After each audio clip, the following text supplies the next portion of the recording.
TIMS stands for Training in Innovation Management System for Sustainable SMEs.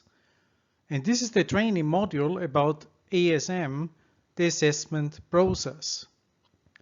And the assessment process in TIMS is defined based on the ISO 33020 norm, which means the measurement framework which has been published by the International Standardization Organization for measurement of processes.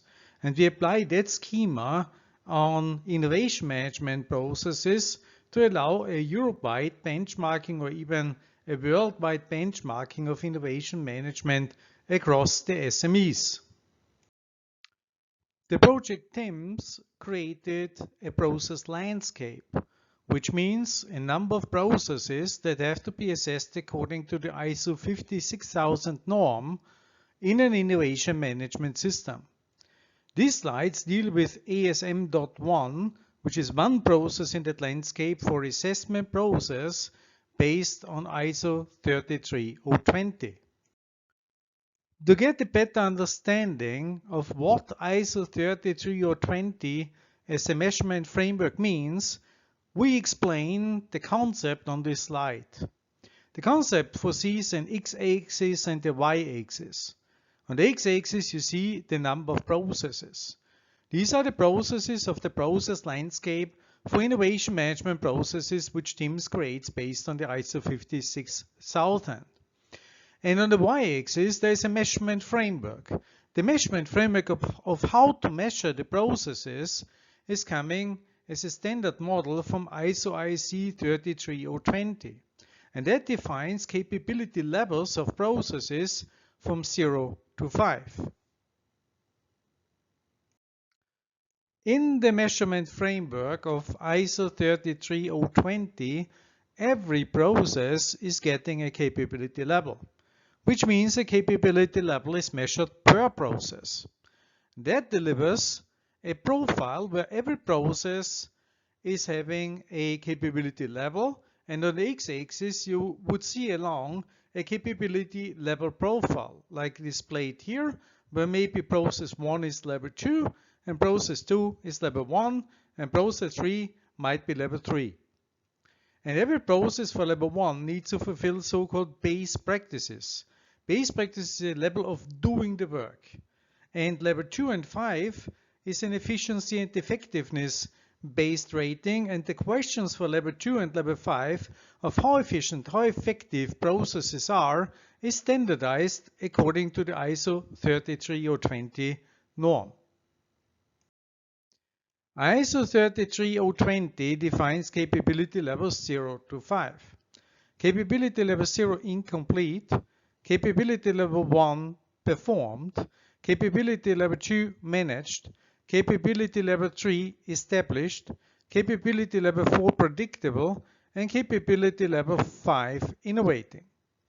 Each capability level has normally process attributes. So capability level 1 has one process attribute, process performance. Capability level 2 has two process attributes, performance management PA21 and work product management PA22. And capability level 3 has two process attributes, PA31 process definition and PA32 process deployment. Capability level 4 again has two process attributes, PA41 quantitative analysis and PA42 quantitative control.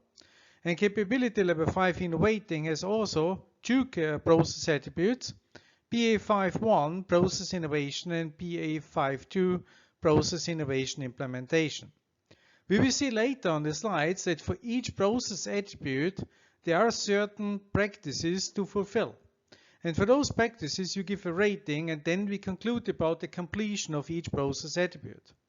It's clear that capability level 0 is no process attribute, because this is when there is no achievement of PA11, so no doing is done. Also, we'll learn later that capability level 1 is defined by the domain. So the questions which are in PA11, they come from the ISO 56000 Innovation Management System domain. And the processes come from the innovation management system domain. When it comes to capability level 2, 3, 4, and 5, those questions where we ask how performant the process is, or how the work products inside the process are managed, or how well it's defined across the different projects in the organization, then these practices are standardized in the ISO 33020 measurement framework. ISO 33020 is also standardizing the rating scale. It says we have a rating scale of N, P, L, and F, not achieved, partially achieved, largely achieved, and fully achieved. Not achieved is from 0 to 15%, partially achieved is from more than 15 to 50%, largely achieved is from more than 50 to 85%, and fully achieved is from more than 85 to 100%. Accordingly, the evidence should be there when we give an N, P, L, or F rating. So when we have only 30% of the evidences, then we are in the range of 15 to 50, so it's partially. When we have 70% of the evidences, we are in the range of 50 to 85, so we give a largely. When we have 90% of the evidence needed, then we are in the range of 85 to 100, so we give a fully. So the scale gives us a rating range. Also, the ISO 33020 and related assessment standards used on the market give some guidance of how and when to rate N, P, L, or F. That slide would give some further hints, and N means the outcomes which we would expect are not existent. A partially means some outcomes are there, but the project is still not capable of reaching its goals. Largely would mean the outcomes are to a large extent there. There is a significant likelihood that the project can meet its targets, and fully means that nearly all of the expected outcomes are there, and it's sure that the project will achieve its targets. This slide gives an example of how to understand the N, P, L, or F rating in case of, for example, an innovation management system. So rating not, only 10% of collected innovation ideas have been reviewed so far. In this case, this kind of analysis of innovation ideas would be too low to give more than a not, because the not goes until 15%. Or only 10% of the planned innovation tasks have been planned so far. So you derived some actions so that the innovation is implemented, but only 10% of those actions have really been planned with resources. Then it's a not. Partially would mean 1/3 of it is done. So 1/3 of collected innovation ideas have been reviewed, or 1/3 of the planned innovation tasks have been planned so far. Why 1/3? It would be around 33%, and that's in the range between 15 and 50%, and would fall according to the ISO 33020 rating scale to a partially. Rating largely 2/3, for instance. Of collected innovation ideas have been reviewed so far, 2/3 of planned innovation tasks have been planned so far. 2/3 or 66% fall into the range of 50 to 85%, and therefore would be largely. And rating fully would mean that nearly all, or more than 85%, of the collected innovation ideas have been reviewed so far, and more than 85% or nearly all of them of actions needed to implement innovation have been planned so far. As explained in the concept before, on the x-axis there would be processes. And ISO 33004 describes how such processes must be specified to fit into this framework. And the ISO 33004 foresees processes need an identifier, a name, a purpose statement, a list of outcomes, and base practices. Let us use the process which we used as an example, the ASM.1, as an example process definition according to ISO 33004 to better understand what it means. So the identifier would be ASM.1. The process name would be assessment process. The purpose statement for instance, would be the purpose of this process is to establish and define a continuous innovation management assessment and improvement cycle. Then ASM.1 would have a list of outcomes. So outcome 1, an innovation management assessment process is defined based on international norms that allow innovation assessment benchmarking. Outcome number 2, a continuous improvement cycle of innovation assessment and improvements is defined and established. Outcome number 3, improvement action plans are established and tracked. These kind of outcomes have to be defined per process and are unique per process. This is only an example for ASM.1. To continue the example to illustrate how ISO 33004 is defining processes, let us define now the base practices which are related to the outcomes of ASM.1. So ASM1.pp1 is base practice 1 of ASM.1. Short version, definition of a continuous assessment process. Base practice text, there is a defined set of areas, processes, which are assessed to evaluate the innovation capability of the organization, and that relates to outcome number 1. Then we will have a base practice related to outcome number 2, base practice 2. The intent of the IMA, which is the Innovation Management Assessment, is based on a continuous assessment and improvement cycle which is defined. The long text of the PP is the Innovation Management System assessments are planned, continuously repeated in cycles, and improvement action plans for the Innovation Management System are derived and tracked. And base practice number 3 of AMS.1, the process to identify and maintain improvements is established. The assessment results include a report of strengths and weaknesses, and for the weaknesses, actions are defined and tracked and solved.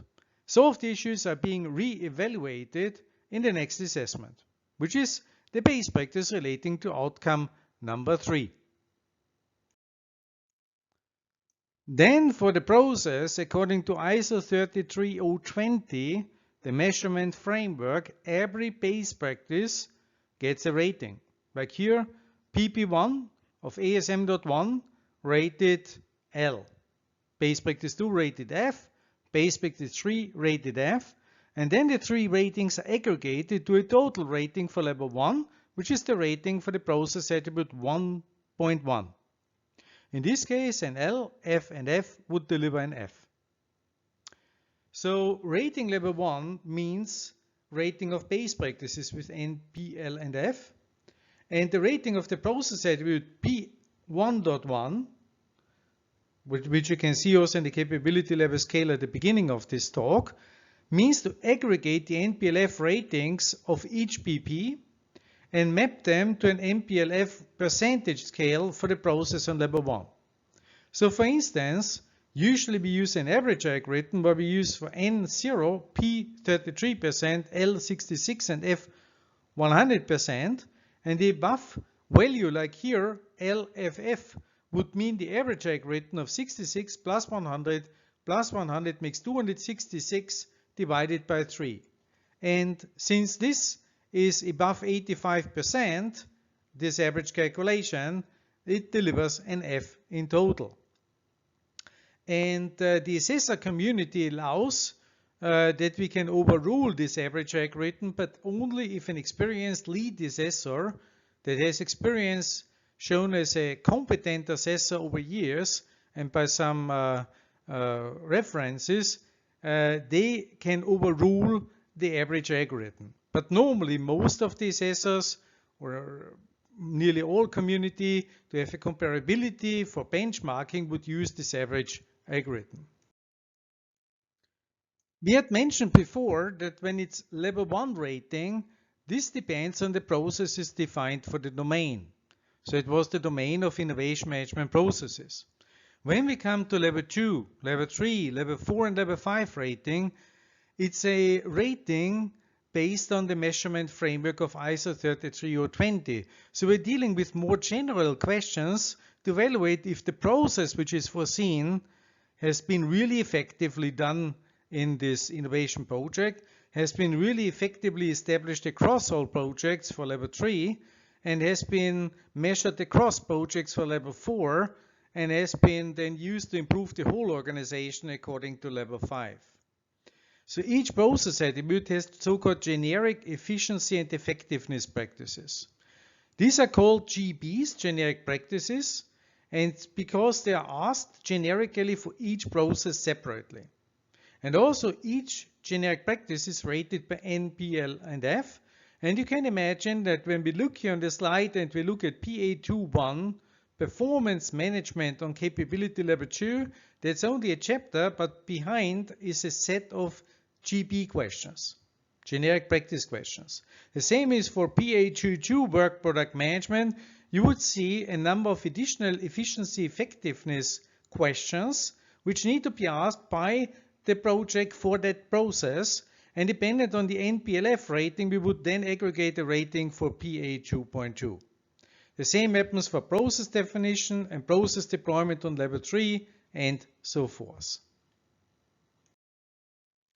When we look closer to the ISO 33020 framework and you see it in white on the top, for the PA21 Performance Management Process Attribute, then those additional questions, they ask us to check our point A, objectives for the performance of the process identified, point B, performance of the process is planned, point C, performance of the process is monitored, point D, performance of the process is adjusted to meet the plans. So that group A to D means I have a target, an objective, I can plan against it and I can control it. And then we have here the letters E, F, G, and H. E is responsibilities and authorities for performing the process are defined. F, personnel performing the process are prepared. G, resources and information necessary for performing the process are identified like tools. And H, interfaces between the parties are managed and their regular communication and meetings. And exactly for each of those letters, the norm recommends a set of questions, which you see below with the gray background, the GB 211 to 217, which relate to those letters. And these questions we ask in addition. And we ask it specific for the process.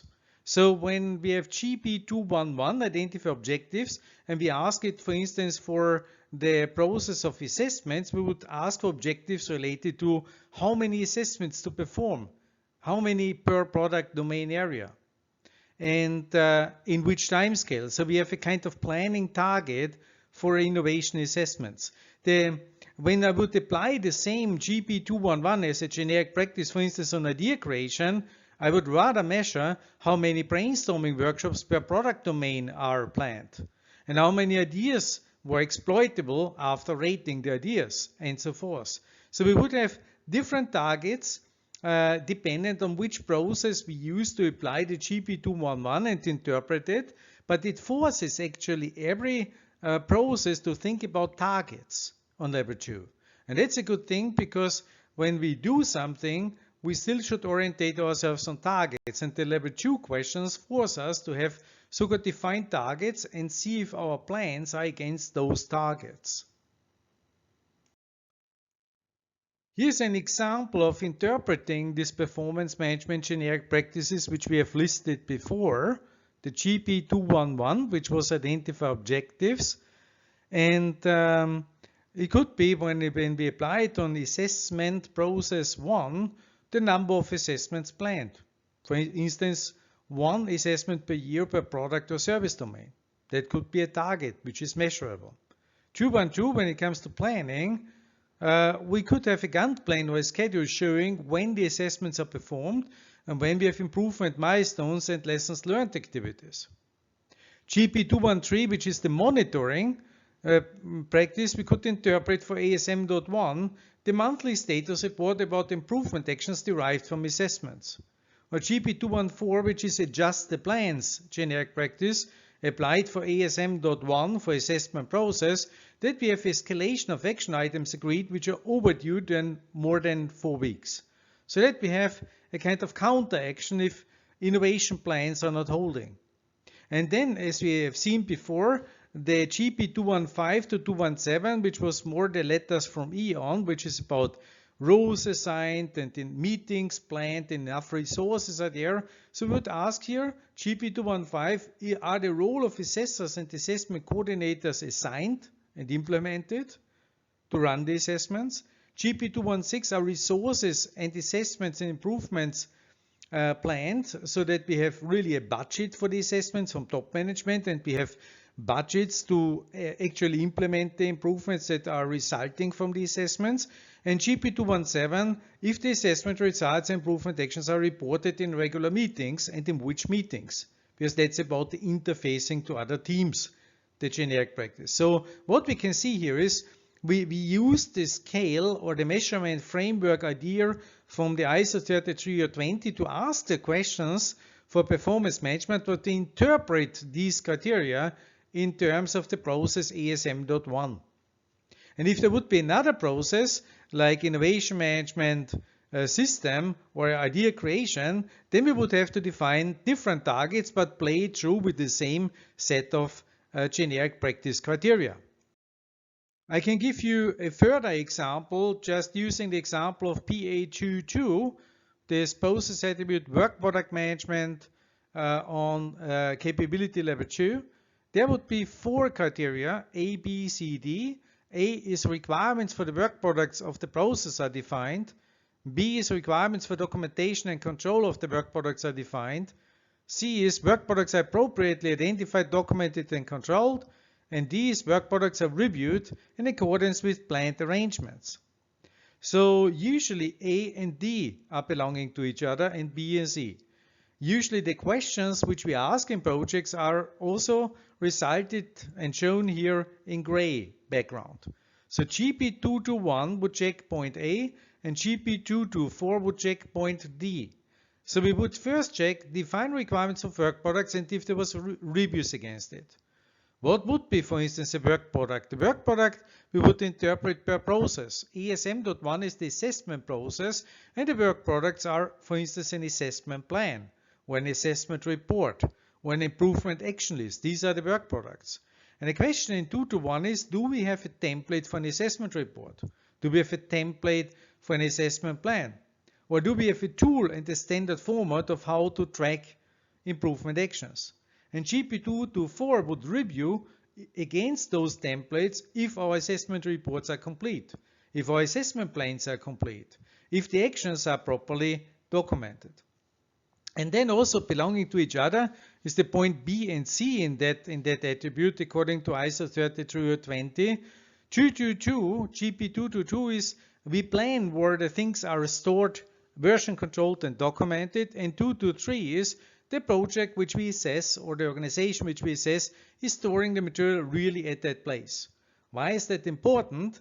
Because when you run an innovation initiative for years, you need to find the documents still. And you need to base on previous results. So it's important when you are managed with work products that you have the work products available. And a typical interpretation now will be shown in the next slide for ASM.1. So let's look at the example for the assessment process ASM.1 for PA22 work product management. GP221 is that we have requirements of work products and 224 is we have reviews. So let's look into it. 221, when we have an assessment process, could be there are templates for assessment reports, templates for planning the assessments, and standard fields to be used in tracking actions. And 224 would be the assessment reports and actions are regularly reviewed and review feedback is considered, and in the review we check if that template was used. Then let's look at GP222. That could be that there is a plan where the documents and the assessment results are stored and which tracking system is used. And GP222 means the innovation management team really used the tools, used those archiving tools to store the documents and to track the actions. We are not explaining the level 3, 4, and 5 now in this slide set, but there will be an extra slide set explaining each higher level as well. But what we would like to explain is how rating is done at higher levels. This is shown on the slide, and as I explained before in the previous slide, we rate each generic practice. And we do exactly the same rating approach like before. An N is 0, a P is 33%, an L is 66%, and F is 100%. And then we aggregate those single ratings on GPs, make an average, and see in which percentage range we land in total. And that gives the total rating for PA 2.1 and PA 2.2. Like here, largely of PA 2.1 and a fully for PA 2.2. This explains how we aggregate again, and we come to a rating profile, which is explained in the next slide. So let's imagine that we have now a number of processes. We selected here in the picture only 2 of the innovation management system processes, but you can imagine the process landscape includes a lot more processes. And we would have here a rating for PA 1.1, which is level 1, a rating for performance management, PA 2.1, a rating for work product management, PA 2.2, a rating for process definition, PA 3.1, and a rating for process deployment, PA 3.2. Each rating is an NPLF rating, and then we would land in according to all the processes and the rating scheme of ISO 33020 for ISO 56000 assessments in such a so-called process attribute profile, where each process area is shown with a rating per process, and each process rating is shown with a single rating per process attribute.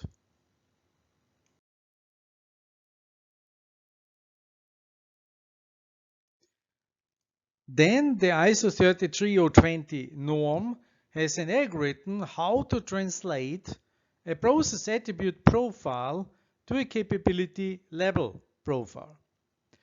This is shown in the lower table here. So for instance, you reach a level 1 if you have L or F rating on PA 1.1. You reach a level 2 if you have an F rating on level 1 and an L or F rating for PA 2.1 or an L or F rating for PA 2.2 on level 2. And you reach a level 3 when you have an F rating on level 1, an F rating on PA 2.1, an F rating on PA 2.2, and an L or F rating on PA 3.1 and an L or F rating on PA 3.2. A very simple interpretation of the algorithm means that all the lower levels must have an F rating, and on the current level, which you look at, there should be a minimum L on each of the process attributes. Then you have achieved that level. Using that algorithm on the process attribute profile from the previous slide, it would deliver ASM.1 at level 2 and IMS.0 at level 1. And IMS.0 is level 1 because we only had the largely rating on level 1, so no ratings on higher levels are counting for capability level calculation. And then ISO 33014, which is still the status of a technical report, includes an improvement guidance. An improvement guidance foresees a continuous assessment and improvement cycle, which is exactly what is expected by also an innovation management system with innovation management assessments. You can start at the bottom where you see the activity assess current capability. Then the outcome is a current capability profile. Then you develop an action plan. Then you implement improvements. Then you confirm improvements. Then you sustain improvements and roll it out across the organization. Then you monitor if these improvements were working according to the organization, and then you define new innovation goals. Then you initiate the next improvement cycle for the new innovation goals, and then you again do an innovation capability assessment if your capability has increased. This is called a continuous improvement cycle, and the idea is that in TIMS we implement for innovation management capability assessment this improvement cycle and also benchmark it across SMEs in Europe. And if other continents like from America and so forth are joining, then we can also benchmark with those partners.